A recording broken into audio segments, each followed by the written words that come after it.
Hello friends, welcome back to my channel Robi Lohi life অফিসিয়ালে আপনাদের সকলকে স্বাগত জানাই। ফ্রেন্ডস, আরও একটি নতুন ভিডিও নিয়ে চলে এলাম। আজকে বানাতে চলেছি চিলি পটেটো। তার জন্য এখানে আমি 5টি আলু কেটে নিয়েছি এবং আলুগুলো ফার্স্ট আমি সেদ্ধ করে নেব। তার জন্য কড়াইতে জল বসিয়ে দিয়েছি। জলগুলো যখন গরম হয়ে যাবে তখন আমি কেটে রাখা আলুটি দিয়ে দেব। এখানে আমি আলুটি 5 মিনিট সেদ্ধ করেছি, বেশি সেদ্ধ করা যাবে না, তা নাহলে কিন্তু আলুটি ভেঙে যাবে। আপনারা যখন আলুটি সেদ্ধ করবেন তখন জলের মধ্যে একটু লবণ দিয়ে দেবেন। ফ্রেন্ডস, যারা আমার ভিডিও নতুন দেখছেন তাদের কাছে আমার অনুরোধ রইল চ্যানেলটি সাবস্ক্রাইব করে দেবেন। এখানে আপনারা বুঝতেই পারছেন যে আমি কতটা পরিমাণ আলুটা সেদ্ধ করে নিয়েছি। এখানে রয়েছে বেসন, আমি এখানে 3 চামচের মতো বেসন দিয়ে দিচ্ছি আর দিয়ে দিচ্ছি পরিমাণ মতো লবণ। আর এখানে রয়েছে লঙ্কা গুঁড়ো, আপনারা ঝাল বেশি খেলে ঝাল বেশি দিবেন। আর এখানে দিয়ে দিলাম হলুদ গুঁড়ো। আর এখানে রয়েছে আতপ চালের গুঁড়ো, যেটা আমি আগেই করে নিয়েছি, 2 চামচ দিয়ে দিলাম। আর এখানে 2টো ডিম ভেঙে রেখেছি, 2টো ডিম দিয়ে দিলাম। এখন সবগুলো আমি ভালোভাবে মিক্স করব। মিক্স করার পর এদিকে তেল কিন্তু গরম হয়ে গেছে। এখন আমি মিক্স করা আলুগুলো সব এখানে তেলের মধ্যে দিয়ে ভালোভাবে ফ্রাই করে নেব।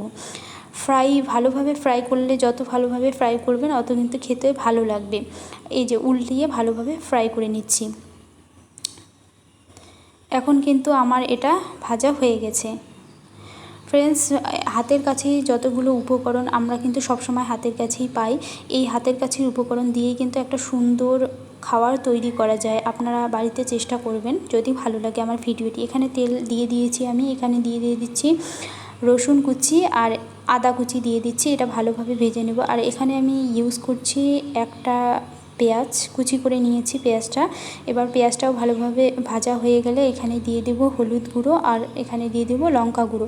এটা ভালোভাবে ভেজে নেব। ভাজা হয়ে গেলে এখানে দিয়ে দেব আমি টমেটো, 3 চামচ টমেটো সস দিয়ে এটা ভালোভাবে কষিয়ে নেব। আর দিয়ে দেব স্বাদ মতো লবণ দিয়ে এটাও ভালোভাবে ভেজে নেব।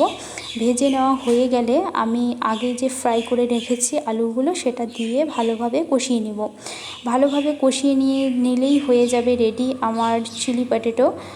আজ এই পর্যন্তই, দেখা হবে পরবর্তী ভিডিওতে। যদি ভিডিওটি ভালো লাগে তাহলে লাইক, কমেন্ট আর শেয়ার দিয়ে পাশে থাকবেন। ভিডিওটি দেখার জন্য অনেক ধন্যবাদ রইল।